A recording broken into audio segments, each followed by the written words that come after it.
नमस्कार, मी पत्रकार अनिल देशपांडे आणि आपण पाहता चॅनल जर्नलिस्ट अनिल देशपांडे। राहुरी विधानसभा पोटनिवडणुकीचा प्रचार आता शिगेला पोहोचला आहे।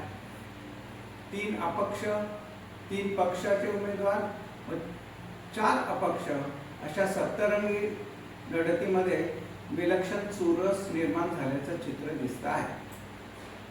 काल महायुतीचे अर्थात भारतीय जनता पक्षाचे उमेदवार अक्षय शिवाजीराव खर्डिले यांच्या निवडणूक प्रचारार्थ मुख्यमंत्री देवेंद्र फडणवीस यांची सभा झाली। त्यांच्या प्रचारार्थ ग्रामविकास मंत्री पंकजाताई मुंडे, त्याचबरोबर भारतीय जनता पक्षाचे प्रदेशाध्यक्ष आमदार रवींद्रजी चव्हाण, नामदार डॉक्टर राधाकृष्ण विखे पाटील, भाजपचे प्रदेश उपाध्यक्ष डॉक्टर सुजय विखे पाटील, त्याचबरोबर आमदार गोपीचंद पडळकर, आमदार संग्राम जगताप यांनी गावोगाव प्रचार सभा, कॉर्नर मीटिंग घेऊन वातावरण एकदम ढवळून निघालेलं आहे। याशिवाय अलकाताई कर्डिले, त्याचबरोबर प्रियंका कर्डिले हे कर्डिले कुटुंबीयही मतदारांपर्यंत पोहोचण्याचा प्रयत्न करत आहेत आणि व्यक्तिगत गाठीभेटींवर सर्वाधिक भर दिलेला दिसत आहे। आपला स्वर्गीय माजी आमदार किंवा विद्यमान आमदार स्वर्गीय शिवाजीराव कर्डिले यांच्या सर्वांगीण विकासाचं स्वप्न पूर्ण करण्याचा संकल्प या निमित्तानं अक्षय कर्डिले यांनी प्रत्येक सभेमध्ये व्यक्त केला आहे आणि स्वाभाविकपणे त्यांच्या शिवाजीराव कर्डिले यांच्या आकस्मिक निधनामुळे प्रत्येक सभेमधल्या प्रचार भाषणाला एक भावनिक किनार निर्माण झाल्याची दिसते आहे। त्यांच्या पत्रकामध्ये विचारधारा हिंदुत्वाची प्रेरणा कर्डिले साहेबांची ही टॅगलाईन घेऊन ही प्रचार पत्रक वाटली जात आहे। त्याचबरोबर जनसेवेचा जो अहवाल आहे तो देखील त्यांनी मतदारांपर्यंत पोहोचवलेला आहे। त्यामध्ये मुख्य व अंतर्गत रस्त्यांसाठी 50 कोटींचा विशेष निधी, मुळा धरणावर 150 कोटीच्या पुलाचा प्रस्ताव अंतिम टप्प्यात आहे, तर कामत शिंगवे पुलासाठी 3 कोटी रुपये मंजूर आहेत। वीज व पाणी, बिबट्यांच्या दहशतीपासून मुक्तता करत शेतकऱ्यांना दिवसा वीज पुरवठा, नवीन डीपी व सबस्टेशन क्षमता वाढ, वांबोरी चारी फुटल्यावर स्वखर्चातून तात्काळ दुरुस्ती, निळवंडेचं पाणी राहुरी पश्चिमेत आणलं, त्याचबरोबर पुनर्वसितांना न्याय, मुळा धरण विस्थापित गावांना वावरत, जांभळी, म्हैसगाव यांना प्रत्येकी 2.5-3 कोटींचा निधी असं 28 कोटी रुपयांची कामं अक्षयदादांनी केली आहेत। त्याचबरोबर लोकनेते स्वर्गीय शिवाजीराव कर्डिले साहेबांचा भक्कम वारसा त्यांच्या पुढच्या पिढीमध्ये आपण चालवणार असल्याचा शब्द त्यांनी प्रत्येक सभेमध्ये दिला आहे। आपण मला ही संधी द्या, मी त्यांचा वारसा पुढे चालवेल असं प्रत्येक सभेमध्ये त्यांनी मतदारांना आश्वासन दिलं आहे। दुष्काळ मुक्ती, शेतकरी व सहकार, बँक कर्ज मर्यादा 8,000 वरून थेट 40,000ची करण्यात आली, कोरोना दूध उत्पादकांना 60% व्याजानं कर्ज दिलं, अडचणीतील साखर कारखान्यांना उभारी व कर्मचाऱ्यांना 50 लाखाचा विमा कवच दिलं, सांस्कृतिक विकास यामध्ये मोकळ्या जागांचं सुशोभीकरण, बाणेश्वर सांस्कृतिक भवन आणि भव्य सभा मंडप, करंजी शिराळ ब्राह्मणी यांचा समावेश आहे। आता जे व्हिजन त्यांनी 2029 पर्यंतचं मतदारांसमोर ठेवलं आहे त्यामध्ये रोजगार निर्मिती, मग MIDC ची नव्यानं स्थापना करणं, कृषी प्रक्रिया उद्योग त्यामध्ये कांदा, फळबाग, पाथर्डी आणि स्थानिक शेतीमालावर जागेवरच आधुनिक प्रक्रिया कारखाना उभारून शेतकऱ्यांना थेट बाजारपेठ उपलब्ध करून देणं, पायाभूत विकास, कुंभमेळ्याच्या धर्तीवर विकास आराखडा, बुरहानगर, कापूरवाडी, आगडगाव रस्ता रुंदीकरण व गावोगावी पक्क्या रस्त्यांचं जाळं, तीर्थक्षेत्र विकास, 30हून अधिक प्राचीन देवस्थानांचा त्यामध्ये वृद्धेश्वर, बाणेश्वर, काळभैरवनाथ, जेऊरबिंगार, पाथर्डी, करंजीची मंदिरं या सर्वांगीण भक्त निवासाच्या सर्वांगीण तीर्थक्षेत्राच्या विकासाचं स्वप्न त्यांनी मतदारांसमोर ठेवलं आहे। कालच्या सभेमध्येही राज्याच्या तिजोरीचा बेअरर चेक मी अक्षय कर्डिले यांच्या हातात देत आहे आणि मतदारसंघासाठी जी जी स्वप्न शिवाजीराव कर्डिले यांची होती ती पूर्ण करण्यासाठी पूर्ण राज्याची आणि इथे या व्यासपीठावरील नेत्यांची ताकद अक्षय कर्डिले यांच्या मागे आपण उभी करणार असल्याचं मुख्यमंत्री देवेंद्र फडणवीस यांनी स्पष्ट केलं। एवढंच नव्हे तर अक्षय कर्डिले यांना दिले जाणारं प्रत्येक मत म्हणजे स्वर्गीय शिवाजीराव कर्डिले यांना खरी श्रद्धांजली ठरणार असल्याचं देखील त्यांनी प्रत्येक सभेत सांगितलेलं आहे। महायुतीच्या या उमेदवारांच्या विरोधात महाविकास आघाडीनं अर्थात राष्ट्रवादी काँग्रेस शरदचंद्र पवार गटानं माजी जिल्हा परिषद सदस्य गोविंद मोकाटे यांना उमेदवारी दिली आहे। त्यांच्या निवडणूक प्रचारार्थ आज राहुरीमध्ये खासदार सुप्रियाताई सुळे यांची सभा होत आहे। त्याचबरोबर त्यांच्या पक्षाचे प्रदेशाध्यक्ष आमदार शशिकांत शिंदे, त्याचबरोबर शिवसेनेचे जिल्हा प्रमुख शशिकांत गाडे यांची देखील सभा या ठिकाणी तालुक्यामध्ये ठिकठिकाणी झाल्या आहे। राहुरी सहकारी साखर कारखाना जो आहे, जो आज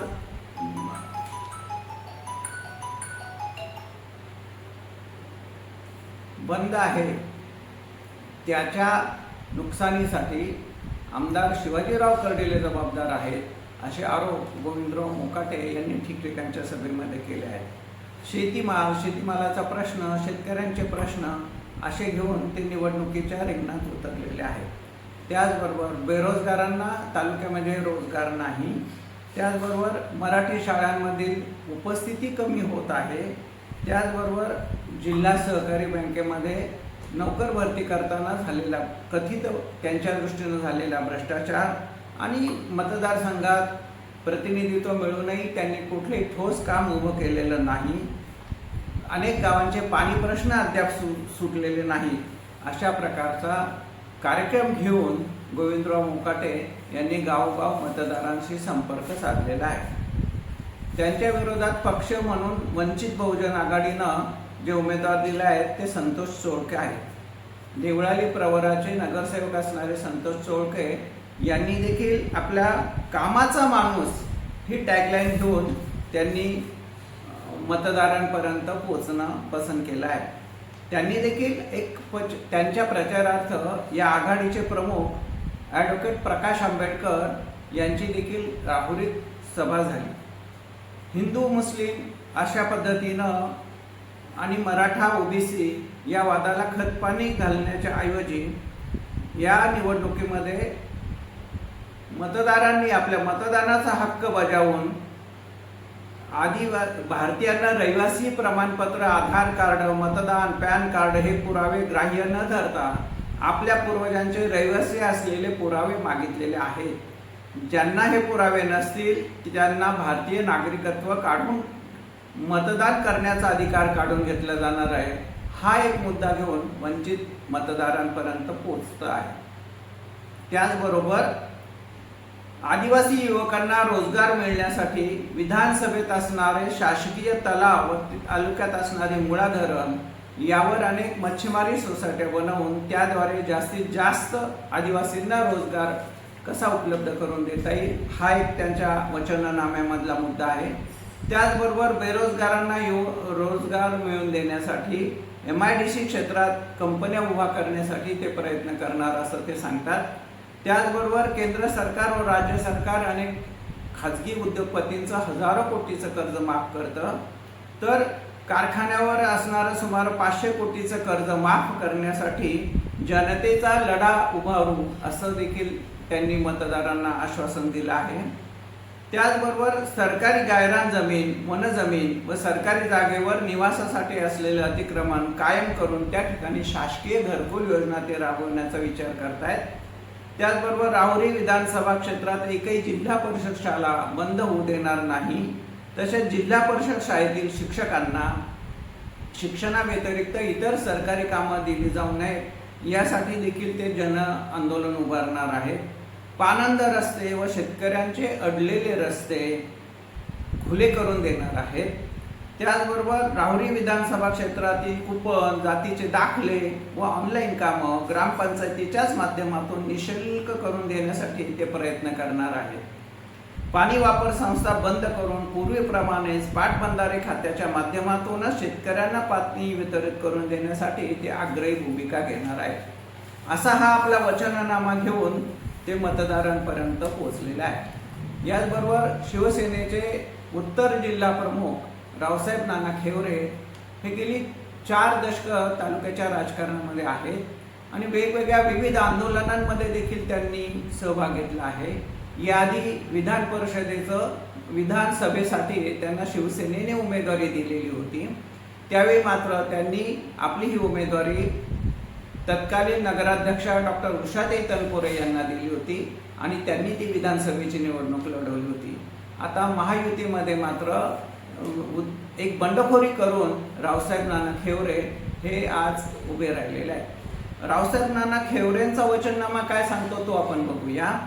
त्यामध्ये त्यांनी तालुक्यातल्या पाणी प्रश्नाचा आढावा घेतला आहे आणि उपसा जलसिंचन योजना आणि तलावाच्या पुनरुज्जीवनासाठी विशेष निधी उपलब्ध करून देण्याचं आश्वासन मतदारांना दिलं आहे. रोजगार आणि उद्योग MIDCच्या विस्तारासाठी देखील IT पार्क आणण्याची मतदारांना ते आश्वासन देत आहे. त्याचबरोबर शेतकरी सन्मान आणि बाजारपेठ यासाठी शासकीय कांदा, कापूस आणि ऊस उत्पादकांसाठी शासकीय खरेदी केंद्र आणि योग्य हमीभाव मिळवण्यासाठी लढा देण्याचं आश्वासन ते देत आहेत. आरोग्य व्यवस्थेच्या दृष्टीनं ग्रामीण रुग्णालयांचं सक्षमीकरण करून तज्ज्ञ डॉक्टरांची नियुक्ती आणि 24 तासात मोफत रुग्णवाहिकेची सेवा उपलब्ध करून देण्याचे आश्वासन ते देत आहेत.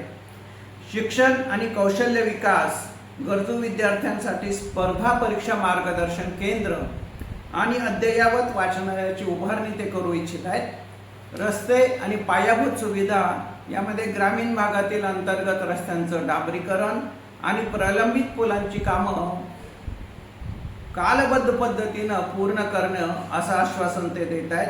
त्याचबरोबर महिला सक्षमीकरण, नांदूरगड ॲम्युनेशन पार्क, धार्मिक आणि पर्यटन स्थळाचा विकास करणं आणि सामान्य कार्यकर्त्यांचा सन्मान, राजकारण केवळ प्रस्थापितांच्या घरात न राहता सर्वसामान्य कार्यकर्त्याला सत्तेत वाटा आणि मान मिळवून देणं हे उद्दिष्ट असल्याचं ते सांगतात. त्यांच्या प्रचारार्थ गावोगाव शिवसेनेचं उद्धव बाळासाहेब ठाकरे गटाचं संघटन आहे आणि शिवसेनेचे असंख्य कार्यकर्ते त्यांच्यासाठी गावोगाव प्रचार सभा, प्रचार फेरी, पदयात्रा याद्वारे संपर्क मतदारांशी त्यांनी केला आहे. याचबरोबर ॲडव्होकेट अथर्व साहेबराव मसे हे तरुण तडफदार नेतृत्व अपक्ष म्हणून आपलं नशीब आजमावत आहे. हा मतदारसंघ 20 वर्ष भाजपच्या ताब्यात आहे. मुळा प्रवरा कैलासवासी अजितदादा पवार यांनी सांगून बरखास्त केली. चालू स्थितीत असणारा डॉक्टर बाबूराव तनपुरे सहकारी साखर कारखाना बंद पाडला. गावोगावात भांडणं लावली. आरक्षणाच्या मुद्द्यावर जातीमध्ये भांडणं लावली. शेतकऱ्याचं काय झालं? कापसाला भाव नाही, गव्हाला भाव नाही, कांदा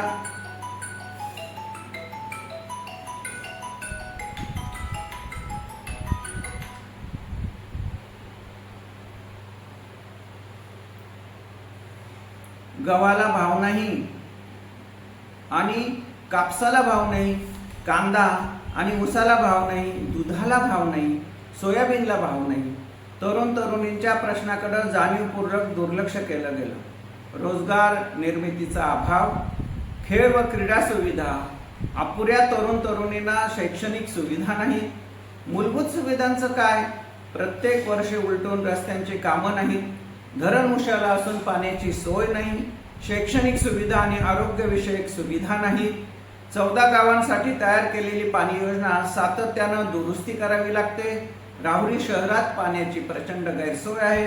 मतदारसंघामध्ये सुरक्षिततेचा प्रश्न ऐरणीवर आहे. महापुरुषांची स्मारकं सुरक्षित नाहीत. राहुरीचे भाचे असलेल्या कैलासवासी अजितदादा पवार यांचा FIR दाखल करून घेतलेला नाही. दीर्घकाळ सत्ता असूनही वकील, डॉक्टर, व्यापारी, महिला व सामान्य जनता सुरक्षित नाही. आणि या सर्वांच्या या प्रश्नांच्या सोडवणुकीसाठीचा कार्यक्रम घेऊन ते मतदारांपर्यंत गेले आहेत। याशिवाय अन्य 2 अपक्ष उमेदवारही निवडणूक रिंगणात आहेत। सूर्यभान लांबे या अपक्ष उमेदवारानं कालच त्यांचा पाठिंबा भारतीय जनता पक्षाचे अक्षय शिवाजीराव कर्डिले यांना दिला आहे। आता आपापला कार्यक्रम घेऊन प्रत्येक मतदारांपर्यंत पोहोचवण्याचा उमेदवारांनी प्रयत्न केला आहे। आणि काल झालेल्या मुख्यमंत्र्यांच्या सभेमध्ये तर मी अक्षय शिवाजीराव कर्डिले यांना एक बिअरर चेक देत आहे। या मतदारसंघाचे प्रलंबित प्रश्न सोडवण्यासाठी शिवाजीराव कर्डिले यांच्यापेक्षाही दुप्पट मतांनी तुम्ही त्यांना विजयी करा आणि हे सर्व मतदारसंघाचा विकासाचा अनुशेष भरून काढण्यासाठी प्रयत्न करण्याचं आवाहन मुख्यमंत्री देवेंद्र फडणवीस यांनी केलं। एकूणच काय तर प्रचाराच्या निमित्तानं हे सगळं वातावरण ढवळून निघालेलं आहे। आता आज प्रचार संपल्यानंतर मतदार आपला कौल कोणाला देणार याविषयी मतदारांमध्ये एक उत्सुकता आहे।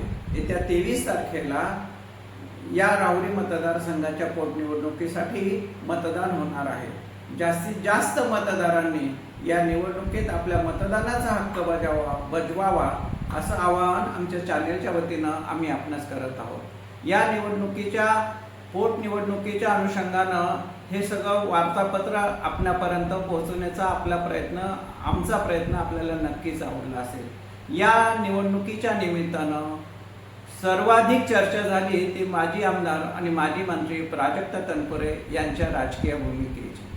त्यांनी शिवाजीराव कर्डिले यांच्याविषयीची एक सहानुभूती म्हणून स्वतः मुख्यमंत्री देवेंद्र फडणवीस यांच्या विनंतीला मान देऊन निवडणुकीच्या रिंगणातनं अर्ज भरला नाही, निवडणुकीच्या रिंगणातनं माघार घेतली। त्यानंतर मात्र ते कुठल्याही प्रचारात सहभागी झाले नाही। त्यांच्या संदिग्धतेमुळे माध्यमांनी खूप जोरदार चर्चा केली की ते आता भाजपमध्ये जाणार आहेत। काल मात्र याबाबतच्या सर्व चर्चांना पूर्णविराम देत त्यांनी आपण राष्ट्रवादी काँग्रेस शरदचंद्र पवार गटामध्येच आहोत असं स्पष्ट केलं आहे। त्यामुळं प्रत्यक्षात या सगळ्या चर्चेतनं या सगळ्या त्यांच्या भूमिकेतनं प्रत्यक्षामध्ये काय त्यांना मिळालं याविषयी राजकीय चर्चा जोरात चालू आहे। मुख्यमंत्री देवेंद्र फडणवीस यांनी कालच्या प्रचार सभेमध्ये मतदारसंघाच्या सर्वांगीण विकासासाठी मग त्यात एसटी डेपो असेल, मुळा धरणातले उंची वाढवण्याचा विषय असेल, MIDCचा विषय असेल, बंद पडलेल्या डॉक्टर तनपुरे सहकारी साखर कारखान्यासाठीच्या प्रस्तावाला मंजुरी देण्याचा विषय असेल, अशा स्वरूपाच्या अनेक विकासाच्या घोषणा मुख्यमंत्री फडणवीस यांनी केल्या। एसटी डेपोचीही घोषणा केली आहे। अशा सगळ्या आश्वासनांची खैरातच त्यांनी कालच्या सभेमध्ये केली। आता मतदार यापैकी नेमका कोणावर विश्वास ठेवणार आणि कुठल्या उमेदवाराला सर्वाधिक पसंती देणार याबाबत मात्र आपल्याला मतदान झाल्यानंतर आम्ही आपणास सांगण्याचा प्रयत्न करू। आत्ता तरी आपण या मतदारसंघातलं हे सगळं प्रचाराचं वातावरणा संदर्भातला आपल्यापर्यंत पोहोचवण्याचा प्रयत्न आपल्याला नक्कीच आवडला असेल। आपण आमचं चॅनल लाईक करा, शेअर करा आणि सबस्क्राईब करा। धन्यवाद।